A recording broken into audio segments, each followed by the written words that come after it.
And I'm a fourth year student at Dr. D.Y. Patil Law College.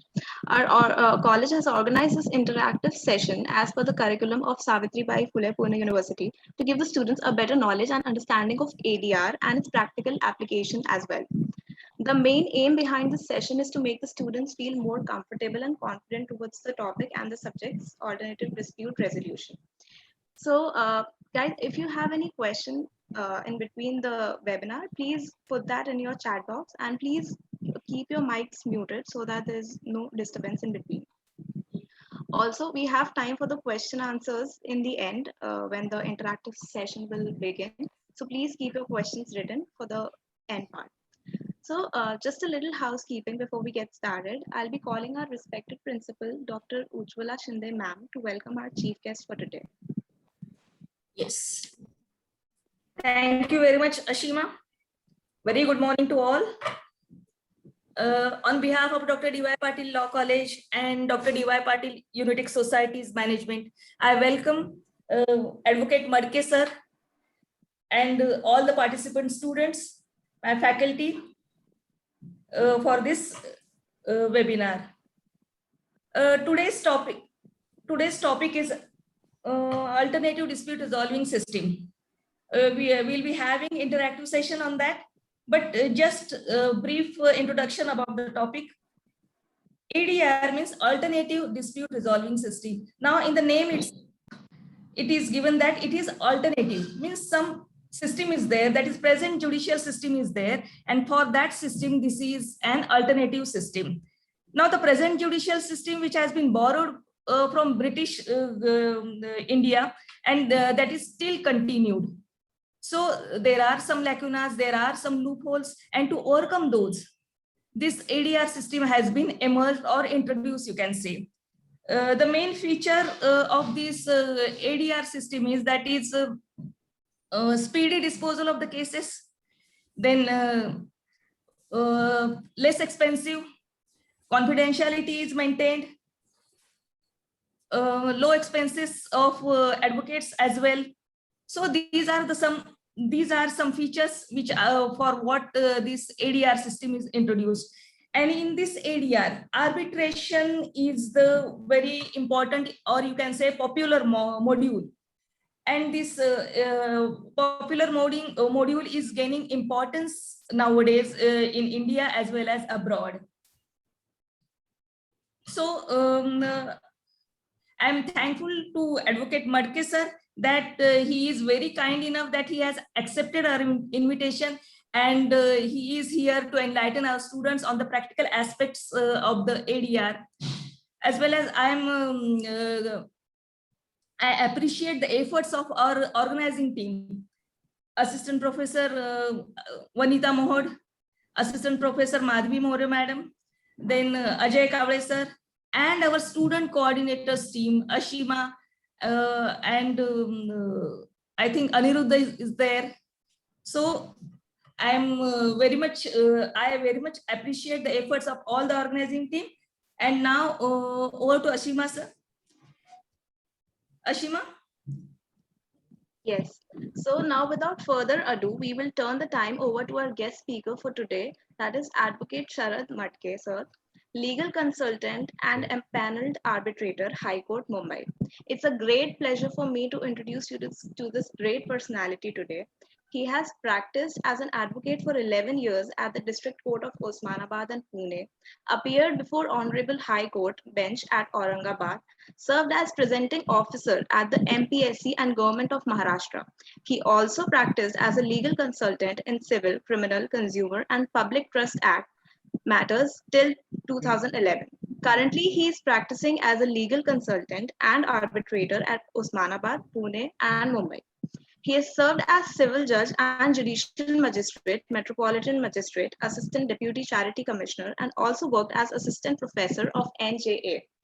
He has held many respected titles such as President of District Consumer Disputes Redressal Forum, Chairman of Consumer Grievance Redressal Forum. Moreover, he also participated in alternative dispute redressal mechanism while serving in judiciary and adjudicated more than 700 cases as an arbitrator. In addition to this, He has worked as lecturer and honorary faculty at many reputed universities of India. So once again, please join me in welcoming Advocate Sharad Matke sir to carry this session forward. Please, sir. Over.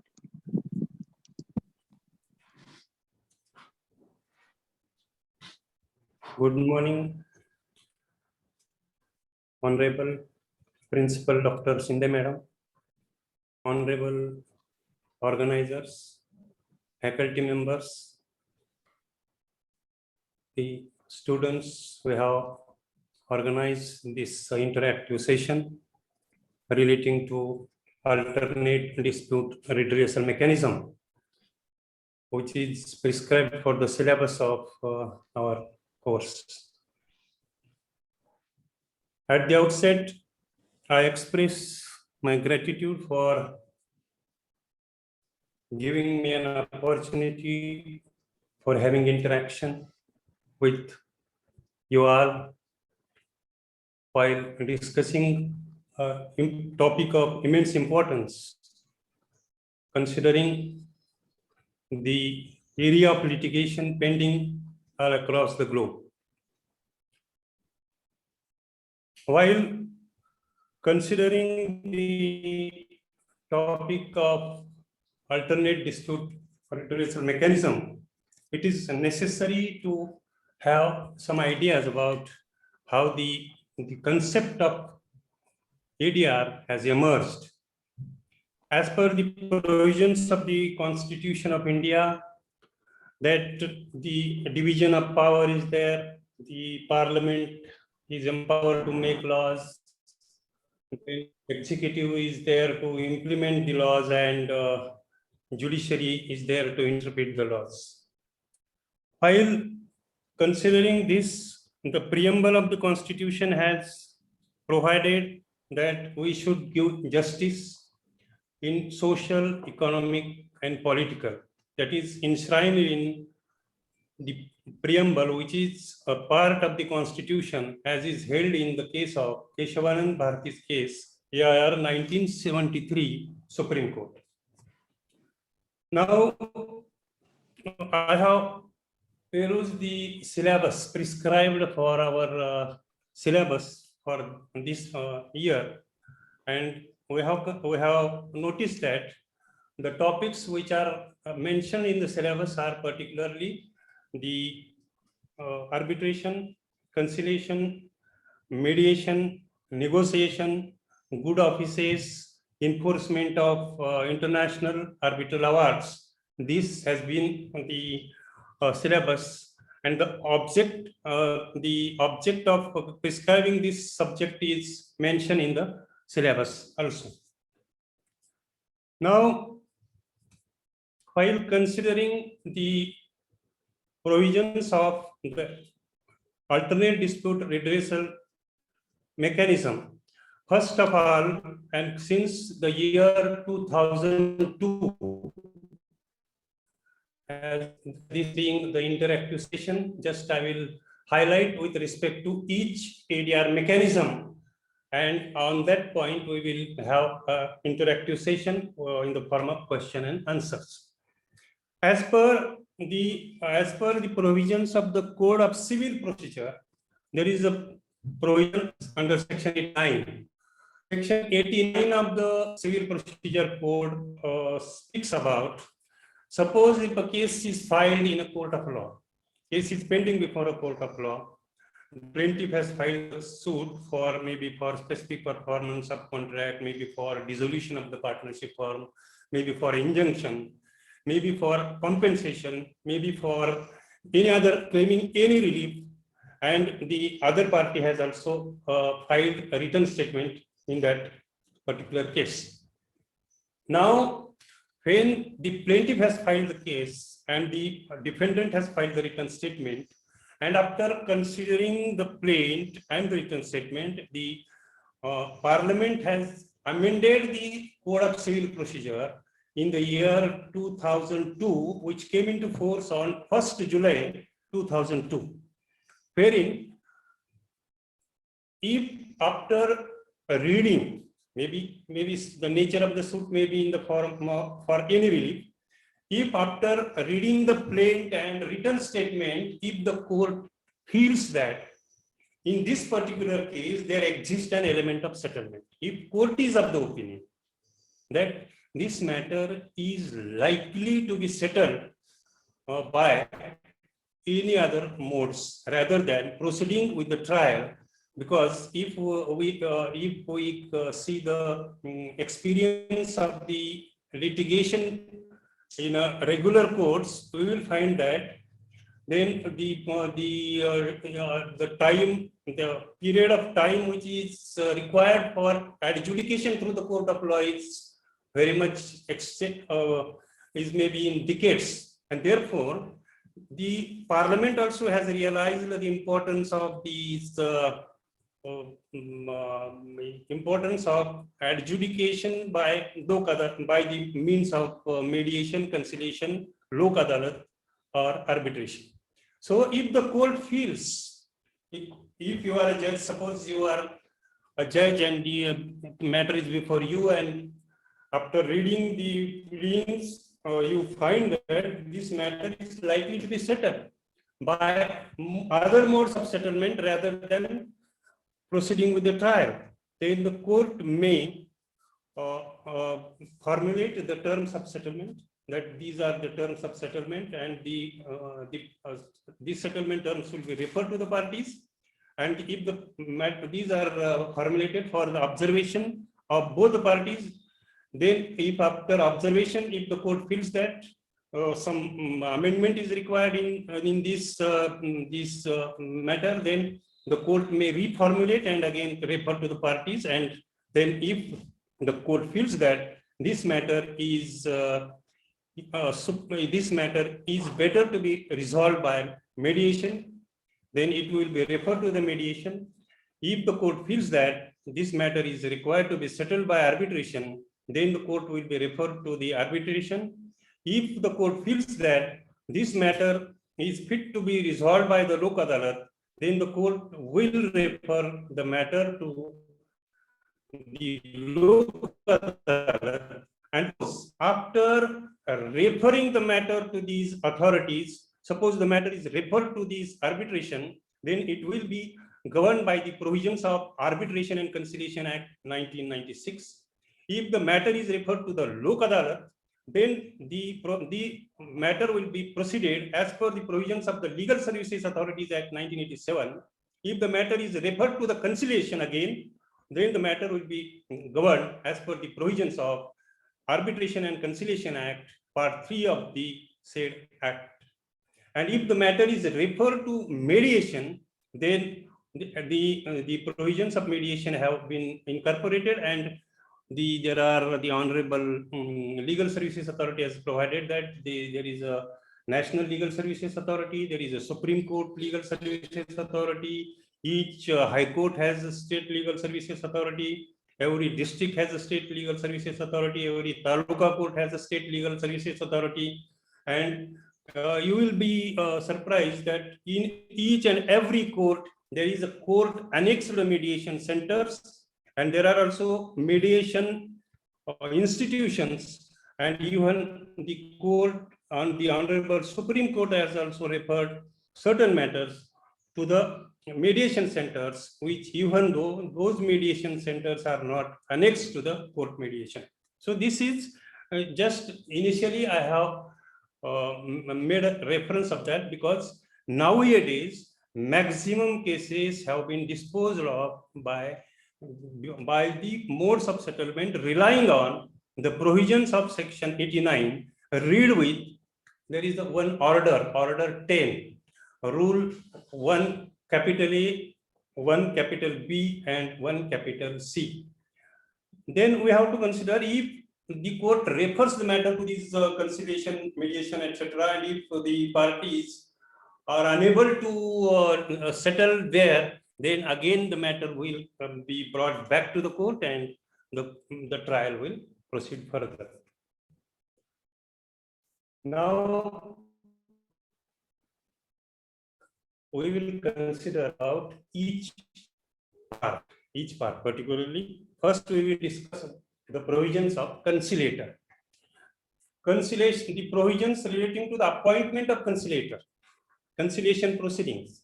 These provisions have been incorporated under the Arbitration and Conciliation Act 1996. You will find that there are the part 3 of the Arbitration and Conciliation Act deal with the provisions relating to the conciliator. The matter are referred to the conciliator if the matters are of international commercial conciliation. The definition of international commercial conciliation is the same as the definition of international commercial arbitration, which is defined under this act. The only reference is one of the parties should be belonging to the other country other than India. Means the parties, the matter should be related to the dispute, maybe relating to the commercial disputes, and the one of the parties is from other state. Now, what are the brief provisions of these conciliation provisions? There are 20 sections, section 61 to section 81 of the Arbitration and Conciliation Act deal with the conciliation proceedings. You will find the role of conciliator is very important in settlement of dispute outside the court. A conciliator, what are the maximum conciliators that can be appointed in for settlement of conciliation proceedings? As per the provisions of Arbitration and Conciliation Act, there should be either a sole conciliator, or there can be 2 conciliators, or there cannot be more than 3 conciliators. The maximum conciliators to be appointed under this act are 3 conciliators. The conciliator, if there is the matter is pending before the court, and if the party agree that we will appoint conciliator, then there shall be only 1 conciliator. If both parties appoint conciliator, then this party will appoint 1 conciliator, and the another party will appoint another conciliator. Then this conciliator, suppose if the party feels that there should be 1 third conciliator, then both parties will request to any institution, or may request any person that the person shall refer the name of a suitable conciliator for deciding the matters, and the institution may provide the conciliator, and this third conciliator will be a presiding conciliator. That while see, what is more important is that while appointing the conciliator through an institution, it is expected that the institute shall provide the conciliator who is having an independence and who is following the principles of impartiality and justice, and he should not be biased in favor of a particular person. So this is one of this. Then this conciliator is not bound by the provisions of Civil Procedure Code. Maybe if it is decided by one or other parties, then these conciliators are not bound by the provisions of Civil Procedure Code. These conciliators shall not be bound by the Indian Evidence Act. What is more important for a conciliator to do is that the conciliator, maybe if it is a matter of settlement of any consumer dispute, maybe any partnership dispute, then the conciliator will definitely help the parties. Then the conciliator will suggest the parties that this is the proper solution. See, usually what is the practice? I have an experience of conducting the conciliator. The conciliator will say that conciliator will call the parties, Mr. A, you have a case, you just file your written submissions. You will file, he will say that you file your written submissions. Thereafter, he will say that you file your written evidence. you produce your documents, then these documents, the conciliator will provide these documents to the other conciliator, other party, and the other party will consider that, other party will, because it is the principle of natural justice. Because this is not an adversarial system, this is inquisitorial system, and the main object of the conciliator is that he should find out the solutions. He will provide this proposal will be provided. He will meet this party. He will call both parties together. He will say, or tomorrow, he will say that today you can meet this one party. Tomorrow he will meet another party. Then they hear both the parties, and then will suggest. So this will be the proper solution, because this is not an adjudication. Conciliation is not an adjudication. Conciliation is to facilitate the parties to arrive at a settlement, arrive at a compromise, to tell them that this proposal will be more suitable for you, and this will be in the interest of justice. So what are the powers? Say, then while conducting the conciliation, this party A or this party B, both the parties are under an obligation to attend the meetings which are conveyed by the conciliator. They are required to act in good faith. They are required to produce the document. They are required to file the statements, submissions as directed by this code. And even as the separate sections provide that these parties may also give proposals to the source. Suggest to the conciliator that this would be a proper course of proceeding. So this is one of the aspects of conciliation. Secondly, what is more important here is, suppose both parties make a proposal. Both parties, because section 73 specifically says that if the conciliator feels that there exists an element of settlement, he formulates the points, he refers to the parties consider these points, and if the parties come to the conclusion, yes, that this is a proper, which is acceptable to both the parties, then both the parties will make a proposal, maybe a settlement agreement between the parties. Then the settlement agreement will be signed by the parties. Then this even the conciliator may help the parties to prepare the document. But most important part is that the conciliator shall authenticate, that the conciliator shall authenticate that this agreement has been entered into by the parties. So this is section 73 of the Arbitration and Conciliation Act. And if the parties agree for the settlement and both have settled it, and this document is prepared, then this, what is the effect, what is the legal status of this document, that is called a conciliation. So there is a provision that this conciliation will have a status of arbitral award, and this arbitral award can be considered within the meaning of section 30 of the Arbitration and Conciliation Act, and this will be considered to be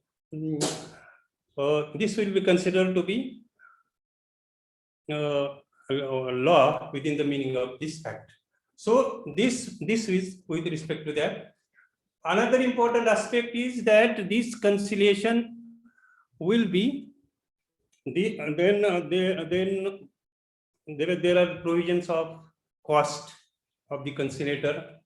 There are the provisions of the deposits of the conciliator. The conciliator is entitled to take. The conciliator is entitled to take the assistance of administrative agencies as per the provisions of section 68.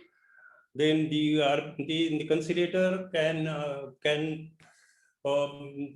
for maybe even there is a provision of a conciliator is also entitled to take the expert advice, and he with the consent of the parties. Of course, the conciliator even call for the witnesses, but all with the consent of the parties, and all these aspects are considered, and then this will have the cost will have to be paid. And if see the conciliate, if the parties after direction of the conciliator to deposit the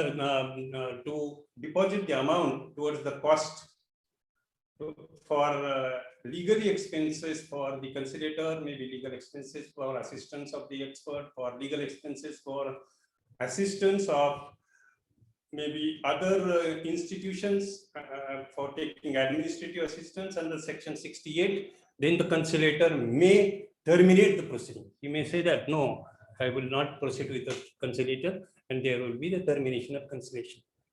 Sometimes what happens? Sometimes during the proceeding, during the commencement of the conciliation proceedings, the how the conciliation proceeding terminates. There are 4 modes of termination of conciliation proceedings.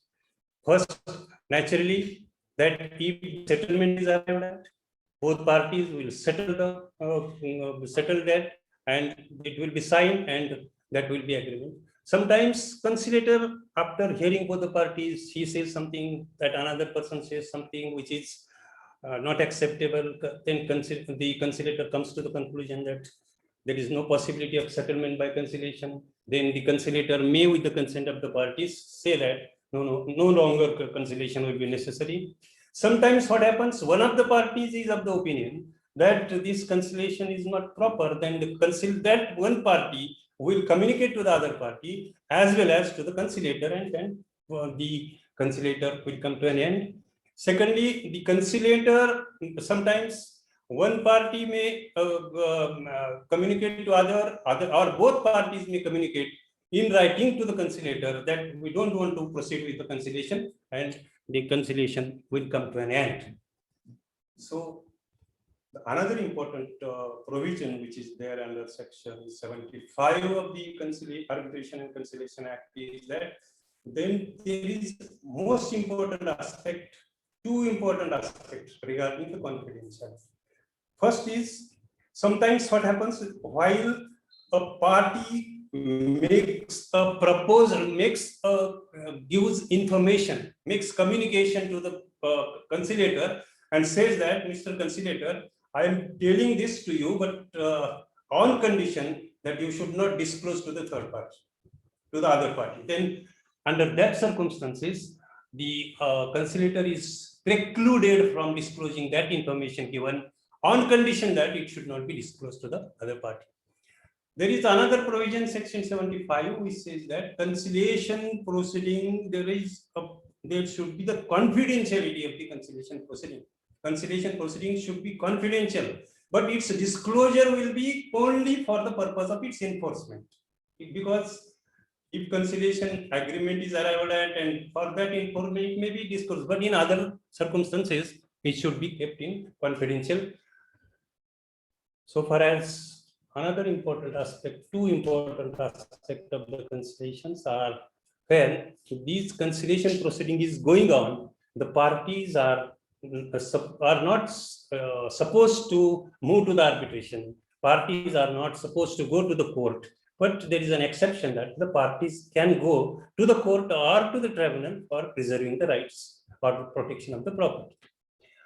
Another important aspect in conciliation is that in conciliation, if the party will not, if I am a conciliator and I am acting as a conciliator, and after this conciliation, whether I can, if the conciliation is not successful, then whether the matter comes to the court, whether I can appear, whether the conciliator can appear as a legal representative of the conciliator, or whether the conciliator who has initiated the conciliation proceedings and subsequently the arbitration proceedings started, whether he can be an arbitrator there. So he cannot be an arbitrator, he cannot appear for that, he cannot be an advocate if the matter is filed in respect of that in a judicial proceeding or arbitral proceeding.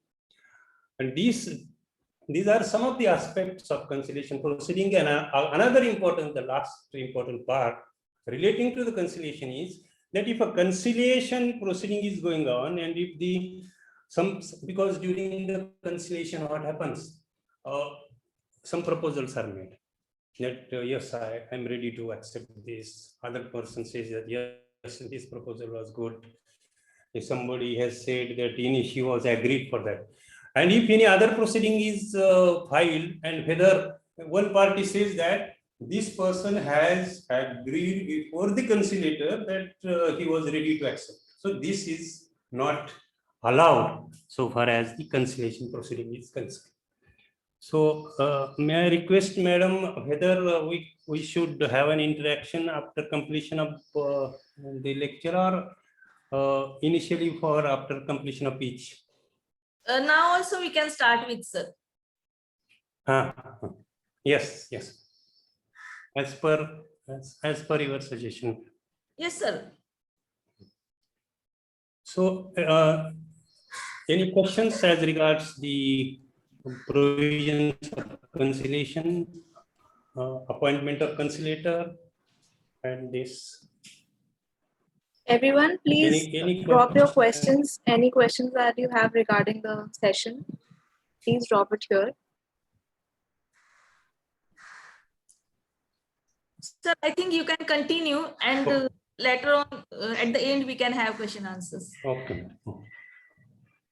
Secondly, the another important subject, another important method of, as Honorable Madam has said, that the arbitration has been one of the very popular mode of settlement of disputes, particularly commercial disputes, and since the establishment of the Commercial Courts Act and since the liberalization since 1991 and subsequent events and interaction and the dispute settlement mechanism across the globe started.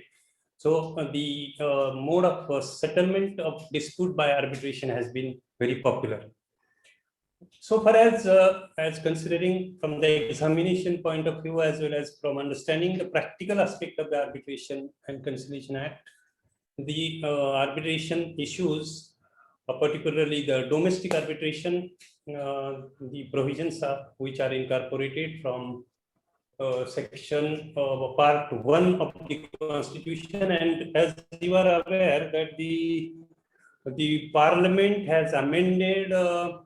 The Parliament has amended the provisions of Arbitration Act in 2019 and also 2015 that we all are aware about it, because the 1996 Act was in practice right from 1996, 22nd August 1996 to 23rd October 2015, and thereafter the amendments which are made in 2019.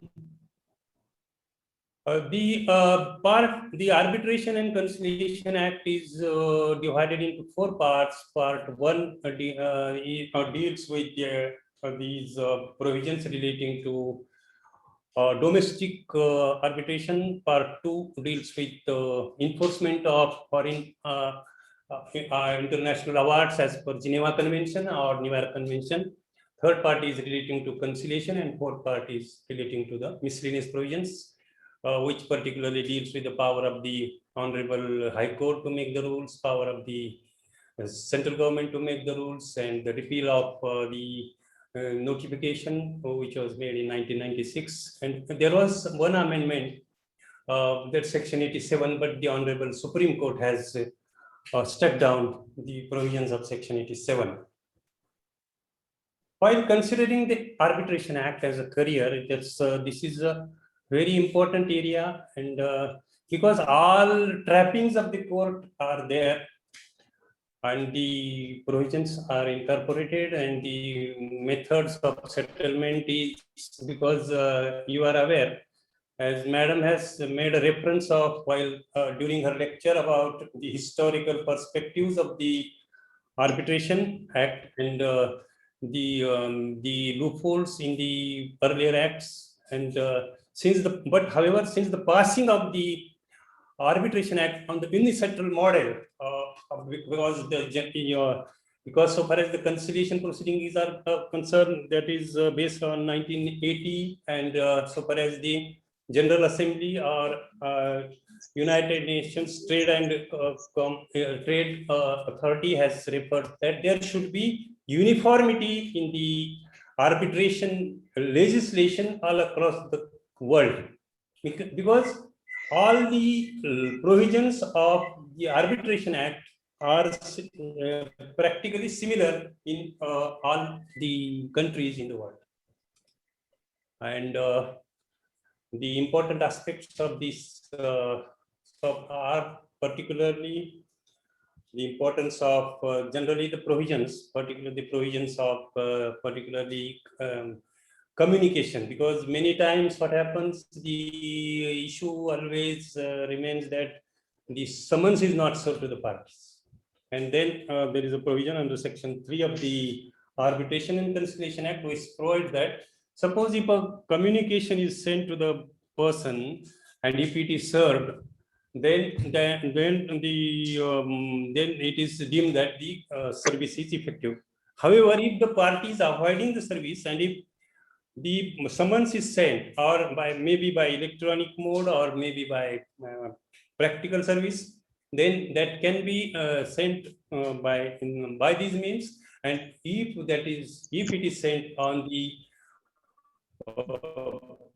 past address or where the business the parties were carrying on their business, then it is, and the communication is deemed to have been the summons is deemed to have been served on the date when it has been sent. So this is because in many cases, because in Civil Procedure Code, there are provisions under Order 5 that there are provisions under CPC under Section 27 to Section 30, which deals with the service of summons. There are various modes of service of summons, maybe by substituted service, maybe by proclamation, by other modes.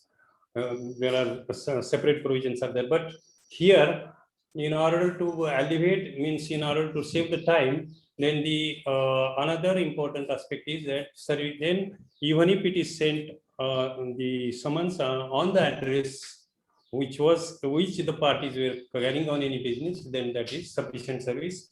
So the second important aspect of this is the general provisions is that in a arbitration proceedings, if a party, there is a issue is pending before the arbitrator and one of the parties has noticed that he has some dispute, but he has not raised the dispute, then the law presumes under Section 4 that the person who was having a right which would derogate the arbitration, which would then that in that condition, it is presumed that the person has waived to object that, and there will be subsequently a person will not be entitled. The another important aspect of the Arbitration Act is that there is a party autonomy. The party choose their own arbitrator. Parties have chosen their own arbitrator, and then under that circumstances, the intervention of the court is very minimal. The court is the power of the court are very restricted, and so there is a specific Section 5 which says that the intervention of the court is very limited, and the limitation is to the extent provided in Part 1 of the Arbitration and Conciliation Act. Then there is a provision as par with what we have read, Section 6 of the Arbitration and Conciliation Act and Section 68. Four-line section, but Section 6 is repeated as under Section 68. Means while the arbitrator, while conducting the arbitration, is entitled to take the assistance of the any institution for while adjudicating the matter. So party autonomy has more importance. Then the another part, the another important arbitration is relating to the arbitration agreement, and if there is an arbitration agreement, whether the power of the court to refer to arbitration. So Section 7 deals with that the arbitration agreement may be in a separate clause or maybe in the original contract, because if the parties enter into maybe a suit for if a suit is pending for the recovery of amount raised by the bank, and there is while the loan was sanctioned, there was an arbitration agreement. That one of the there was clause 18. We said that if any dispute arises, the dispute will be referred to the parties, referred to the arbitrator appointed by the bank. So if this is a clause, then that will be considered to be an arbitration agreement. Arbitration agreement should be in writing. It should be in the form of a separate agreement, or it should be in the form of exchange of words. It may be in the form of production of document, maybe in the exchange of telex, telegram. In all these aspects, the arbitration agreement is incorporated. And if there is an arbitration agreement, and if the case is filed in a court of law, then the matter will have to be referred to the court. So this is provision sections 7 and 8. Then appointment of arbitrators. This is a very important aspect. Appointment of arbitrators, there is again the parties are free to decide who should be our arbitrator. Who should decide my case? It is my right. But both parties have to decide that aspect. If it is not decided, then there is a provision that the recent amendment has provided that because initially it was decided that the Chief Justice of the Supreme Court and the Chief Justice of the High Court were appointing the arbitrators as per the in case of international commercial arbitration, and in case of domestic arbitration, the High Court used to nominate the persons because their names are impaneled and their names, the matters are referred to them for arbitration. Then the arbitration, the arbitrator, while accepting the appointment, has to disclose that he will be in a position to complete the arbitration work within a time, and he has to disclose that he has no any relationship which would be doubtful, which would create a doubt as to the integrity of a person. And for this purpose, I will request you, please read Schedule 5 and Schedule 7. There are in Schedule 5 and 7, there are the list of about 30 relations, wherein the arbitrator is having some relations, maybe financial relations, maybe is a firm or he has represented him in an earlier case. There are a number of circumstances, and these circumstances, then in that case, he will not be eligible for appointment of an arbitrator. The objection to the arbitrator for appointment will have to be taken before filing at the time of, suppose I came to know that in this particular case, an arbitrator is appointed, and after appointment of arbitrator, I came to know that this arbitrator is having bias against him because he was a lawyer, he was representing another parties. And then in that circumstances, you will find that the objection can be raised. And but the important aspect is, even if you are an arbitrator, the matter is pending before you and objection is filed against you, that against your integrity, you are not, but that objection will have to be decided by the arbitrator. And if the arbitrator rejects the objection, then he is entitled to pass the award, and that award can simply be challenged under Section 34 of the Arbitration and Conciliation Act. So this is a provision. The important, grave situation which is prevalent in various parts of the country nowadays, that the arbitrators are appointed, particularly in finance cases, in banking cases, because the persons are appointed, and if the amount, for example, there is a recovery of 1 lakh rupees, then while the matter is filed before the arbitrator will this application is filed mentioning that this is the expenses, this amount of 25,000 was required for this seizing of the vehicle, this amount of 21% was this for this purpose, then some as well was this much. So if 1 lakh rupees are taken, the the award is passed of 13 lakh, 14 lakh. Because what happens many times, because the bank says we have appointed you to arbitrator and you have to decide as per this. Then the matter is taken to the court for execution under section 36.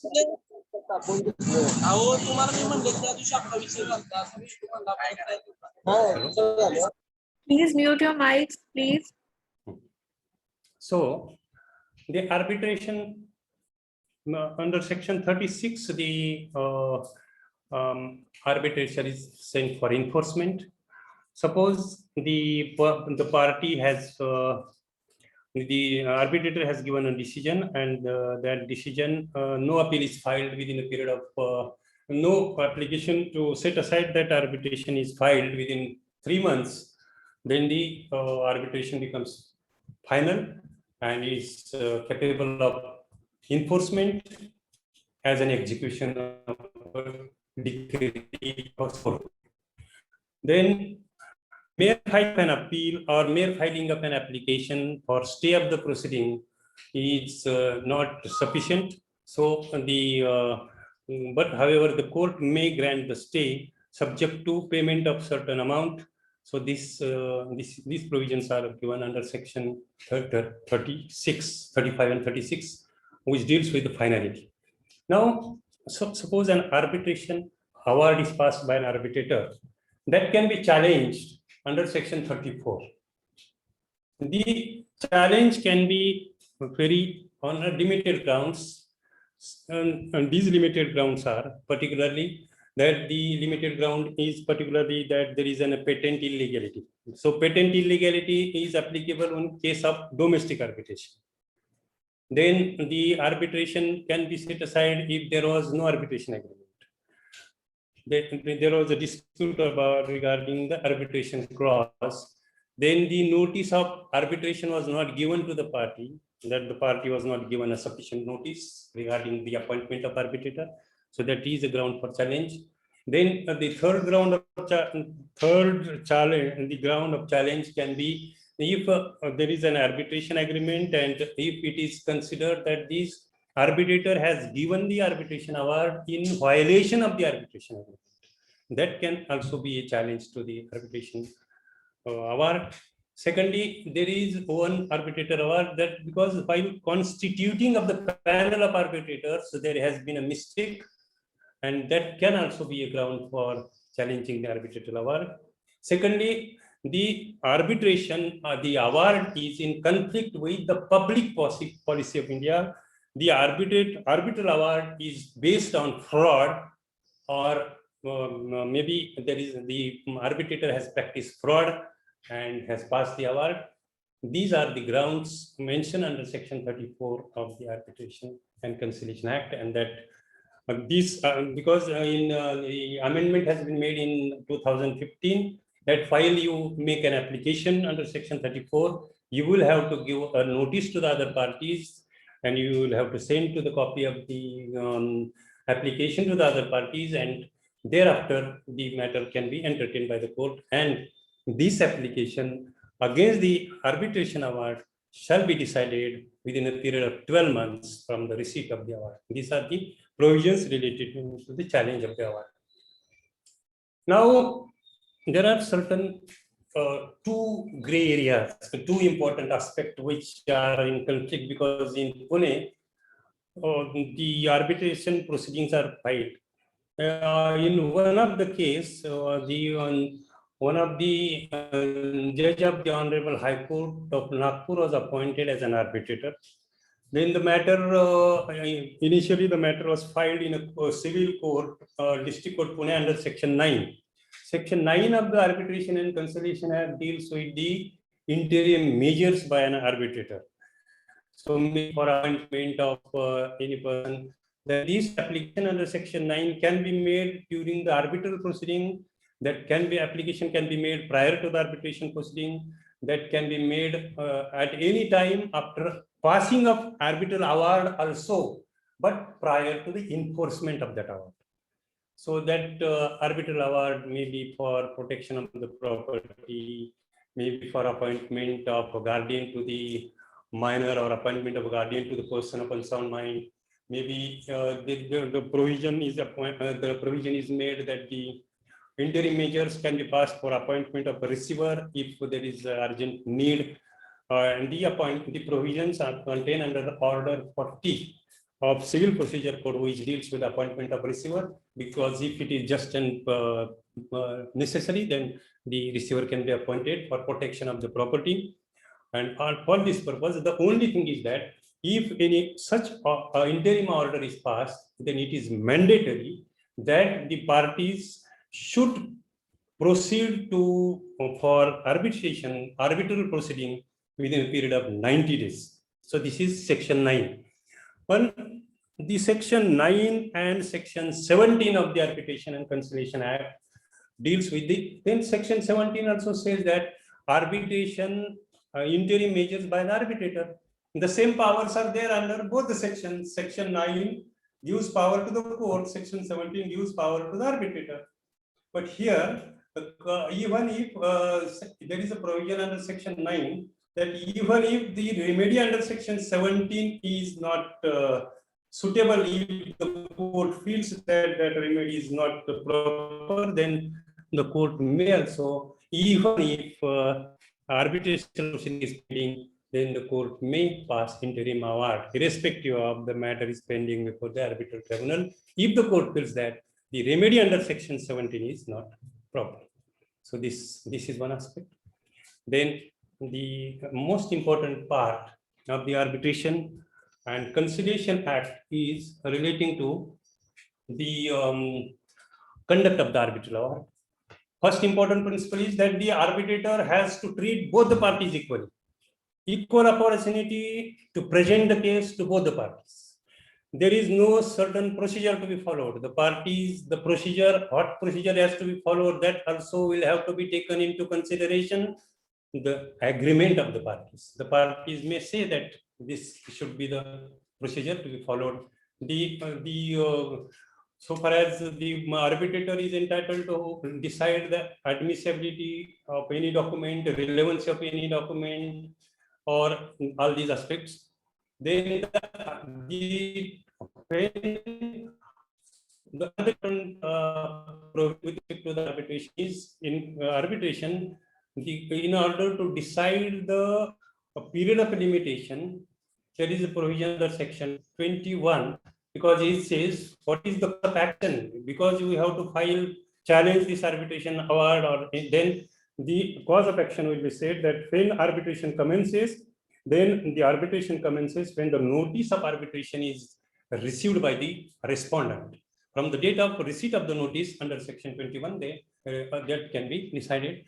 So far as the place of arbitration, both the parties shall decide in consultation with this. Means what I am saying is party autonomy. Parties is having wide powers in arbitration proceeding.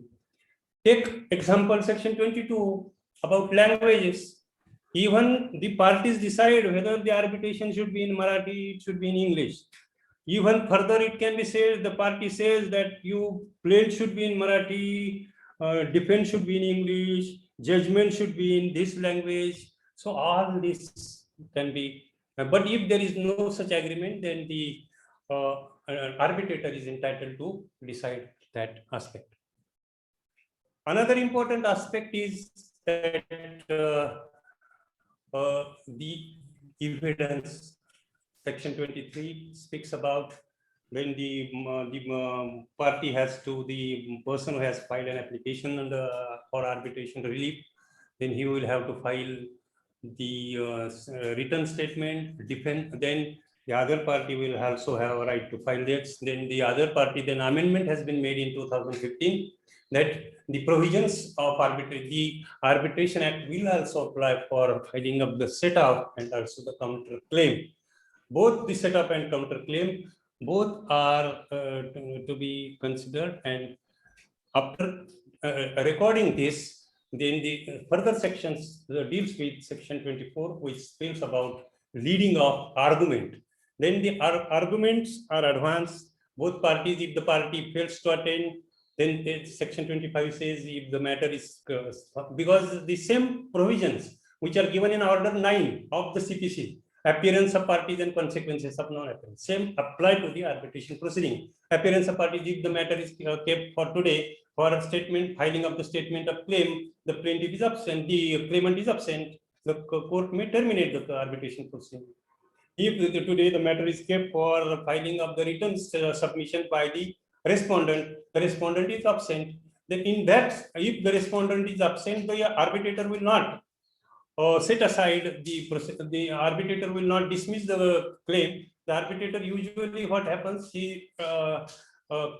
just does not treat that this non-appearance as an admission of the what is mentioned in that, and the court may, on the basis of the documents and hearing the arguments, the court may pronounce the award as per the section 31. The arbitrator is entitled to appoint experts. Maybe if any matter, if the matter is relating to any construction company, then any bridges, or if maybe any unfair trade practice adopted by any company, or restricted trade practice adopted by a company, and if there is a dispute is relating to there are these defects in the goods, then if the arbitrator is of the opinion that it is necessary to appoint or refer the matter to expert, and the expert is called, and then the expert will be available before the arbitrator, and both parties will be given an opportunity to ask the questions to the expert on any opinion expressed by it. Section 27 also is a part of conduct of the proceedings. Section 27 says that whether the arbitrator is entitled to take the help of the court. For example, the arbitrator want to examine, both the parties agree, and arbitrator, both they have decided that some witnesses are to be examined. Then usually the party will go to the court, the party will make an application to the court. Then the court will say that this may issue the summons, and the summons will be that the parties will appear before the arbitrator, and the arbitrator, and that this assistance can be given as per the provisions of section 27. And if there has been a breach, or if while conducting any case before the arbitrator, if a party misbehaves or commits a contempt of court, then all the provisions which are applicable to the court are applicable to the arbitration proceeding. Secondly, in case of domestic arbitration, next chapter deals with, in case of domestic arbitration, the Indian law will be applicable. In case of international commercial arbitration, the law which has been agreed by the parties usually will be the arbitration will be governed. If both parties are have not mentioned, then the arbitrator is entitled to decide, considering the circumstances of the case, that the matter will be decided as per the law which the arbitrator finds is suitable. That is given under section 29. Section 28, 29 deals with the panel of arbitrators, that the decision of the arbitration shall be decided by majority, and if the arbitral award is passed, then only maybe a number of arbitrators should not be even number. So because the number of arbitrators should be 1, 3, 5, 7, 9, 11. There should not be 8, 10, because the majority will not be decided. So section 29 says that there is one provision under section 29. So section 29, 29A and 29B, these are the amendments made to the Arbitration Act in 2015. And again, some parts have been amended in 2019 also. And this amendment pertains to the fast track amendment and the period during which the arbitration proceeding has to be completed. The arbitration proceeding will have to be completed within 1 year from the date of the completion of the record evidence. Means if both the parties appear, then there is also time limit given by the Act. So the first part will have to be completed by the arbitrator within a period of 6 months from the date of appointment. And that part will be relating to the pleadings, production of evidence, and all production of evidence and the documentary evidence or evidence, whatever it already taken. So that will have to be, and from the 6 months will have to be taken into 1 year, 12 months from that. This limitation is not applicable to the international commercial arbitration. This is the legal position. So far as if suppose these 6 months are over, again 12 months or over, even the party cannot conclude the arbitration proceeding, then the matter will be referred to the court. And while the matter is, the party can refer the matter to the court even during the pendency of the arbitration proceeding, or maybe after the expiration of the period of limitation prescribed under section 29A. And then there is a provision of imposing of a heavy cost maybe in the form even or compensatory cost for causing delay, because these provisions we have seen under section 35, 35A and 35B of the Civil Procedure Code, and there is one order also. Another important aspect regarding this Arbitration and Conciliation Act is there is a provision, that is the amendment provided that there is a provision of fast track arbitration. Fast track. We have heard there is a fast track courts in 2001. The Parliament, appointed fast track courts. In the same way, the provision has been made for appointment of fast track arbitration. But in fast track arbitration, there will be only sole arbitrator. Then in fast track arbitration, the procedure is very simple. There is no recording of evidence. The decision is given only on the basis of the documents, maybe on the basis of the pleadings. There is no recording of evidence, and but the only thing is that the time limit is that the period within a period of 6 months, the arbitration proceeding has to be completed. Then section 31 deals with the contents and form of the arbitral award, like the judgment that this was the issue, there was an arbitration clause, this arbitration clause, this arbitrator was appointed, this arbitration, this filed say, other side objected it, then this evidence, that evidence, then how you come to the conclusion, brief statement. But if it is arbitration is under section 30, section 30 is also very important. Section 30 says settlement. Section 30 deals with the settlement. Because section 30 and section 89 of CPC is on similar line. Even if arbitration proceeding is, suppose you are an arbitrator, many of you may be interested in practice in arbitration. If you can commence practice in arbitration, and while commencing, while any arbitration proceeding is pending before you, maybe it is for the stage of recording of evidence. Then if you feel that if you are of the opinion that even if the arbitration proceeding is going on, I feel as an arbitrator that this matter is likely to be settled by mediation or conciliation or lok adalat, then the party is entitled to refer to the refer them, and if the matter is settled, then if the matter is settled, then there can be a judgment, and then can be an award under section 30. If an award is passed under section 30, then there will not be, reasons are not required. You will be surprised to know, even if in a arbitration, if the both parties say that Mr. Arbitrator, you don't give the reason, it is not necessary to give the reasons, then in that eventuality also, then the reasons are not required to be given under this. Madam, we are on, our time is over. Yes, sir. There are many questions, sir. Okay. I will only 2 minutes on lok adalat and 2 minutes on mediation, or shall I? Okay, sir.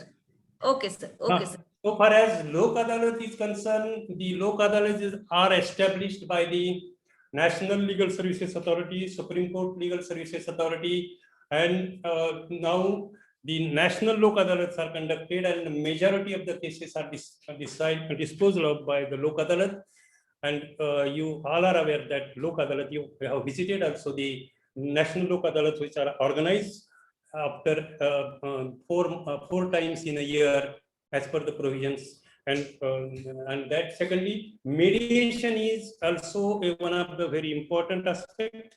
Mediator has a very, if we consider the role of the mediator and conciliator, the mediator has a very passive role. He only suggests he only facilitate the parties. He will not participate. He will not lead. He will just follow. He will just try to understand.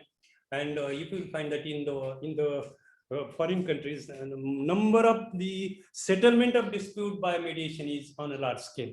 Negotiation is concerned. Negotiation is used while mediating. Negotiation is used for conciliation of the proceeding. And one last sentence. One topic is also there. I have seen also the syllabus. So far as the good offices, the concept of good offices, that is also mentioned in the syllabus. Good offices are used for settlement of the dispute of as per the international law, because there is a provision of the peaceful settlement of international disputes between the states, and this mediation is one of the means. If both the states cannot settle there by way of negotiation or good offices, then the good offices are used for the settlement of disputes. I hope some part. So kindly, Madam, I will conclude. Yes, sir. Yes, sir. Any questions? Ashima, Okay. please. Yes, ma'am. So now we'll be starting with the question and answer session. And Sir Anirudh and I will be bringing up questions on behalf of our students. So Yeah. yes, I'll begin with it. How is the fees decided of conciliator, arbitrator, and mediator? Like, is there any specific provision for that? On what basis? As far as the fees of arbitration is concerned, there is a provision. Schedule 4 is there. Schedule 4 provides that how much fees has to be given in case of in particular arbitration. And there is, if the parties that will be applicable to certain arbitrations, and this ceiling has been introduced by adding Schedule 4. So far as the fees of mediator and conciliator is concerned, the parties by agreement decide the quantum of fees, a reasonable fees. Thank you so much, sir. By agreement. Yes. Next question is, what are the career options specifically in mediation, conciliation, and arbitration? There are, yes, if you will consider the position across the globe, you will find there has been a tremendous litigation, and the main challenge before the before the judicial system is that the delay and the arrears reduction. In so far as our country is concerned, more than 100 years, Rankin Committee was appointed. Subsequently, number of law commissions have given report. Then thereafter, Mallimath Committee was appointed, and they suggested for settlement of dispute by other reforms were introduced. However, if we will consider the pendency of civil or criminal cases, so far as in civil matter is concerned, there is a wide scope in settle by dealing with the ADR mechanism, particularly. So far as the consumer court is concerned, you have read the amended act, the new act of 2019. One separate chapter is included, and that chapter is mediation. And in every case, before proceeding further, it is the duty of the forum, it is the duty of the Consumer Commission that you should refer the matter to the mediation. And this mediation panel is prepared by the commission of the respective commission, maybe in national commission, in state commission, and in district commission appoints them. Then there is a wide scope of conciliation in commercial arbitration, dissolution of partnership firms, in certain other litigation matters, corporate matters, and therefore even the passing of these Commercial Courts Act is the step in that direction. Okay, sir. We move on to the next question. What matters are arbitrable in nature and which are not arbitrable in nature? There are certain matters, for example, the matter relating to criminal courts that cannot be sent for arbitration. Then the matter relating to the trust cannot be sent to the arbitration. The matters relating to the matrimonial relief, you cannot refer the matter of divorce to the arbitrator. You cannot refer the matter of custody to the arbitrator. But you can refer the matter to arbitration, maybe consumer cases, maybe cases of corporate cases, commercial cases. Basically, commercial disputes are referred to the, and the Honorable Supreme Court has held that the trust matters, such matters should not be referred to the arbitration. Thank you, sir. The next question is, are industrial disputes arbitrable in nature or not?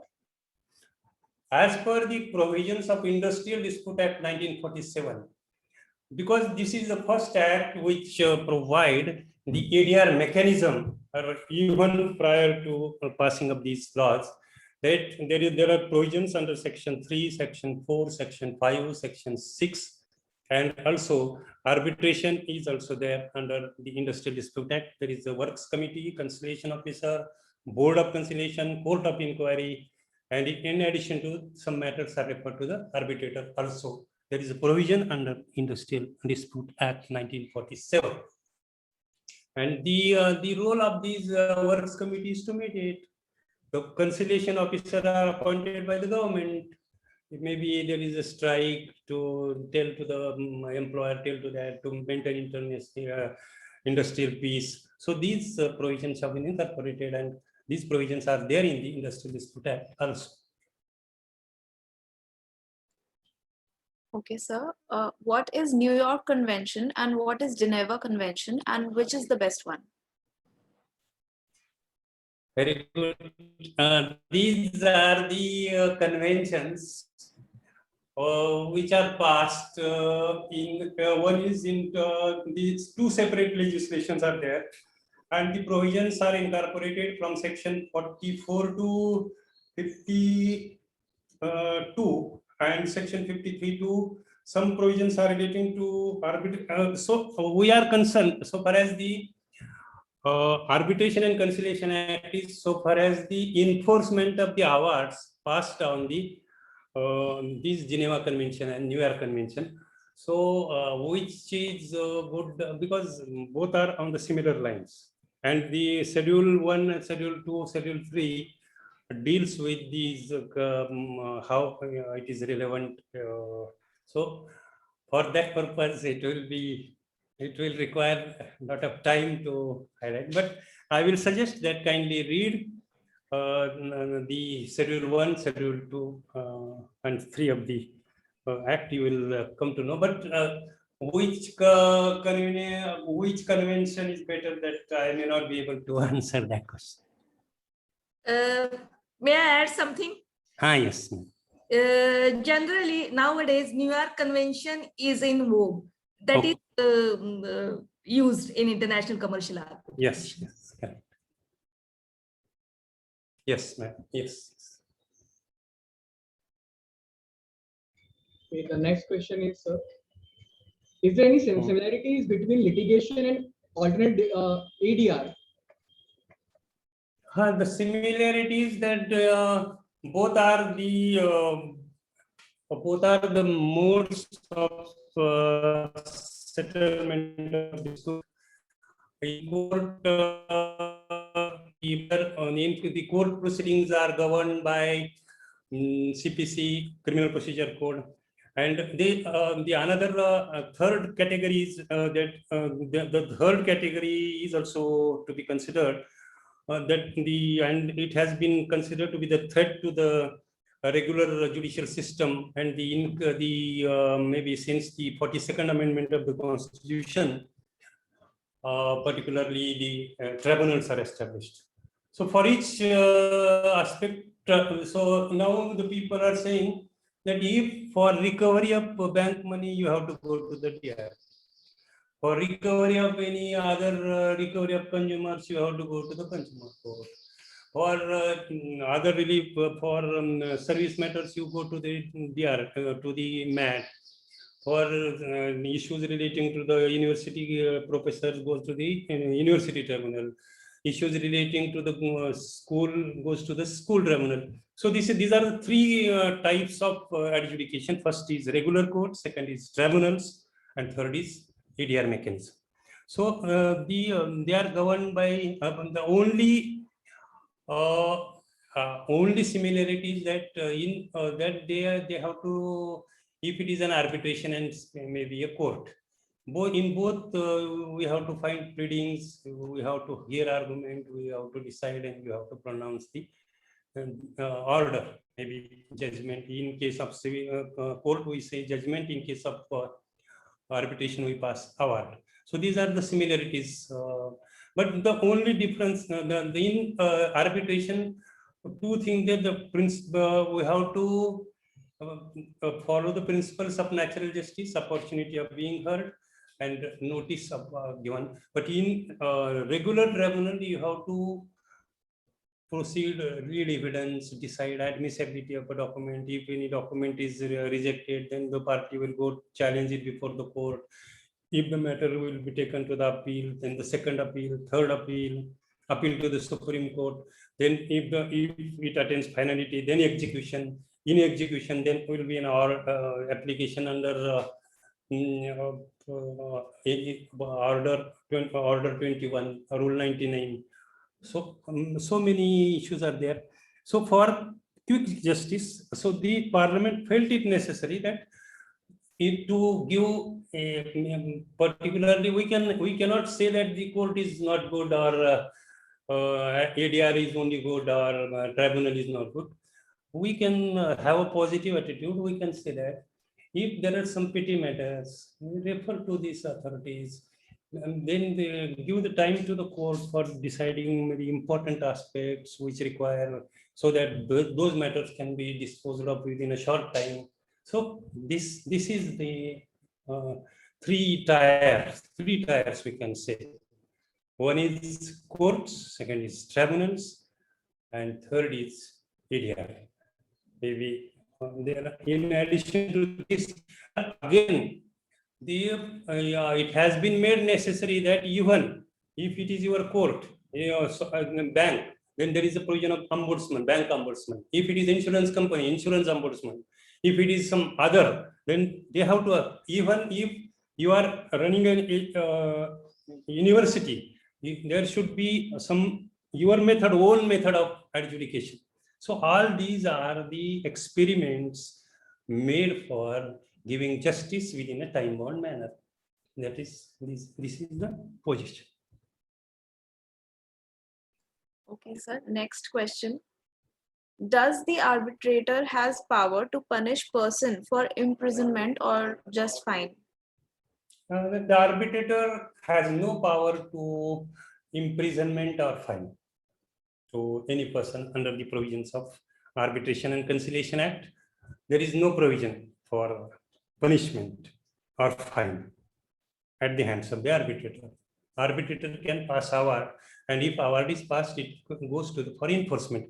But suppose there is a contempt of arbitrator, maybe under the provisions, for example, there is a provision under section 27, clause, one clause of section 27 says that is a court, and if there is a contempt, then the regular proceeding, because under section 15 of the Contempt of Court Act, application can be made. So contempt. So there is no provision for punishment or fine.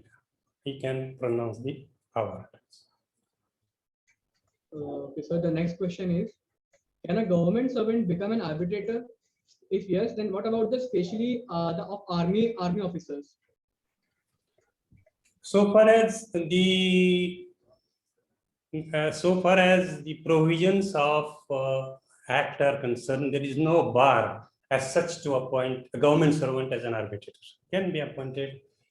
so far as appointment of only condition is that if you are person of any nationality can be appointed as an arbiter. Section 10 specifically says person of any, section 11, section says that person of any nationality, forget about government servant. Even if any dispute is in Pune and you are appointing a person from Australia, you can appoint. So there is no bar. And even if we in institute, the government commissioners were used to even usually you in class, because the even if in construction companies, the builder, there is an agreement between the developer and flat purchaser. There is a provision that if there any dispute arises, that may be referred to the arbitrator appointed by the builder. So there is no bar. Government servant and also army officer, provided there are no other limitations from their department. If any award is passed by a government servant or arbitrator, that will not be set aside because he is a government servant or arbitrator. By consent, that can be. Only thing is that he should he should have impartial, his integrity should be good, he should not have any bias. These are the, he should give equality to treatment, full opportunity to the parties to present their case. Okay, sir. Can alternative dispute resolution be used alternatively to disciplinary and grievance hearing?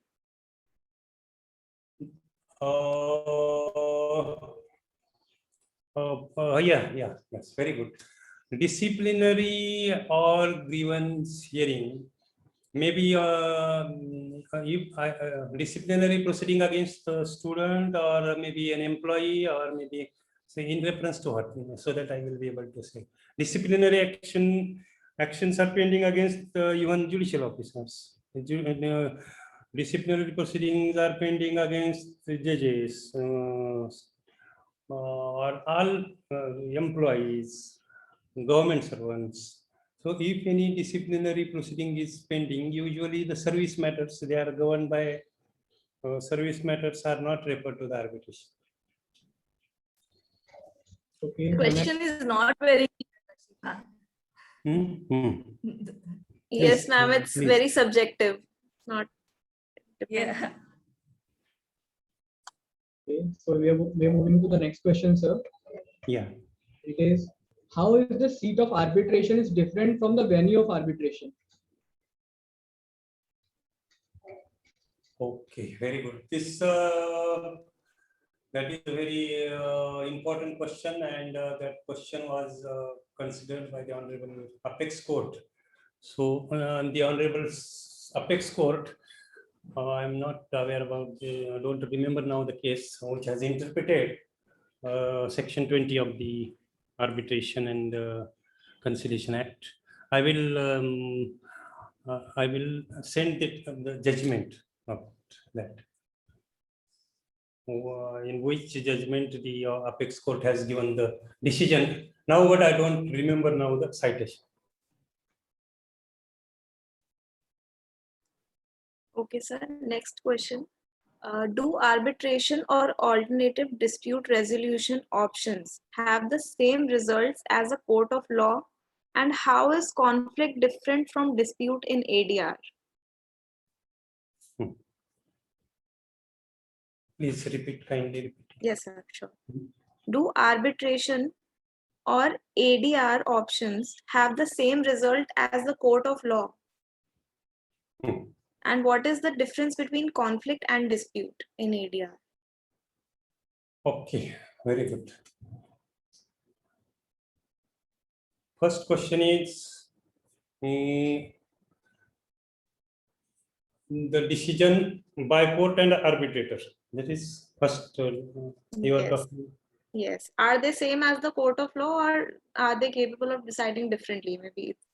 No, both. See, if any award, if any judgment is given by the court, same effect. and the decree is drawn up as per the judgment, and it is sent for execution and as per the provisions of the Order 21. Same is the case with if any order is passed or any award is passed under Section 31. That award, if if that award is corrected under Section 33, or if that award is not set aside under Section 34, or if that award has obtained finality under Section 35 and 36, it can be enforced as a decree. There is no difference as to the any decision given by the court, same effect like award and order of the court. Okay, sir. And another question, conflict and So how is conflict different from dispute in ADR? What is the difference between conflict? conflict? There is no there is the concept of conflict. The concept of conflict is not referred to any of the modes of ADR. There is no mention of conflict in mediation, in arbitration, in this act, or in conciliation act, or in Lok Adalat. But if there is a dispute, that a dispute may be the subject matter of the case, in respect of which a legal issue is arisen, and the bundle of facts which give a cause of action for initiating this. So conflict, so far as I'm concerned, I'm not aware about the word, because it is not present in any of the modes of settlement, as so far as I have read.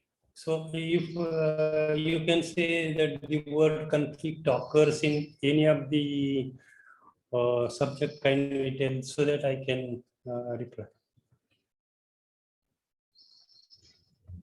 Okay, sir. The next question is, can taxation disputes be settled by ADR?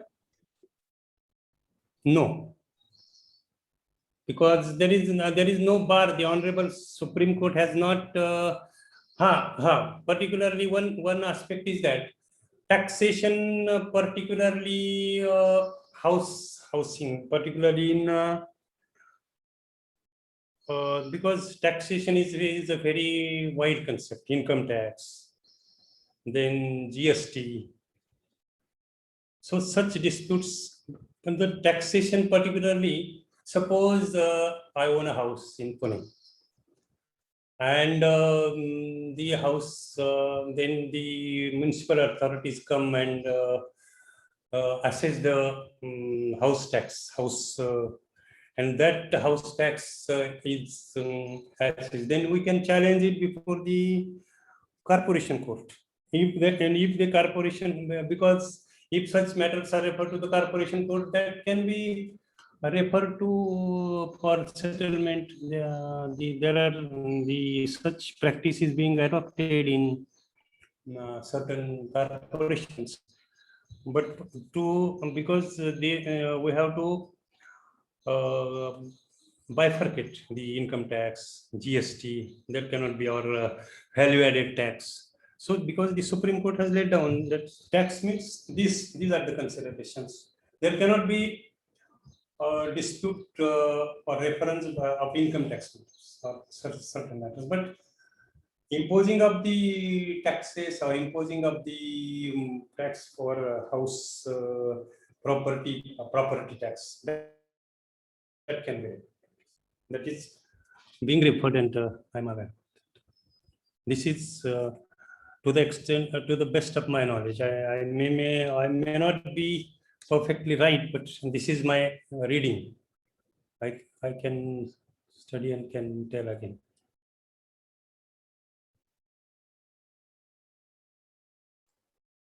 Sir, which matters we should not handle under which matters we should not handle under ADR, and why? Usually, see. Sir has answered that question, Ashima. Sir has answered previously. And next question, can an ADR help in resolving a cross-border dispute? Yeah, particularly dispute between the two states, no? Yeah, because see, this is the question which is relevant as per the international law. If we will study the provisions of international law, there are two modes of settlement of international disputes between one state to another state, maybe relating to that. And that disputes are settled by the honorable by the maybe International Court of Justice or that is, but by ADR, we are on the ADR. The important aspects of ADR mechanism at an international level are: first is arbitration, second is mediation, third is good offices, fourth is negotiation, fifth is settlement as per the directions of the United Nations. These are the modes. And if these modes are failed, then the parties may take to other modes of retortion, reprisal, blockade, intervention, and last war. These are the very mandatory. It originated there only. You might have read the Alabama Claims Arbitration, Packet Havana case. So many cases are decided by the ADR mechanism at the international level. That is the most viable mode of settlement of international disputes, because very challenge to the international law is there is no sanction behind it. It is considered to be the morality, international morality. There is no sanction, no court. So these ADR is the only way for settlement of this dispute. Can be. Okay, so we are taking the last question of today's interactive session, and it is: if cyber attack from the another country, then can victim state can claim compensation by solving that dispute by any method of ADR? Please kindly, please Yes, sir. repeat loud. If cyber attack from Is- another Is then, if cyber attack from another country, can victim state claim compensation by solving the dispute by any method of ADR?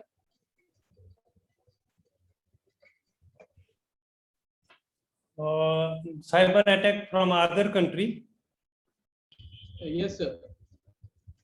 means a person from one country visited another country, and there he subjected to cyber attack. Is I it? think yes, sir. So is it a question?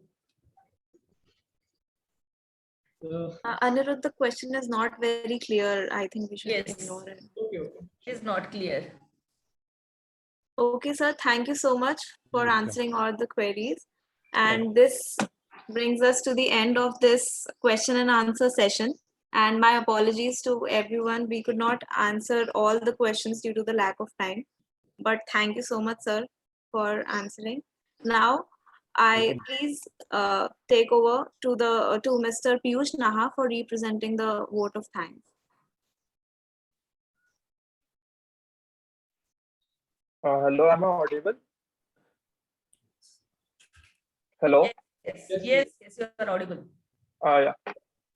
Gratitude is one of the least articulate of the emotions, especially when it is deep. A very good afternoon, everyone. As we have heard an end of today's knowledgeful session, today I, Piyush Naha, take the opportunity to put my gratitude into words.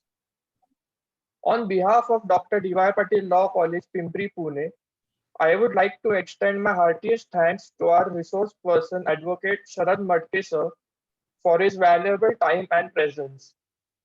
Thank you, sir, for enlightening us with your insights on ADR. The session was very knowledgeable and we have learned a lot. The interactive session with Sharad Matke, sir, helped the students to clear any doubts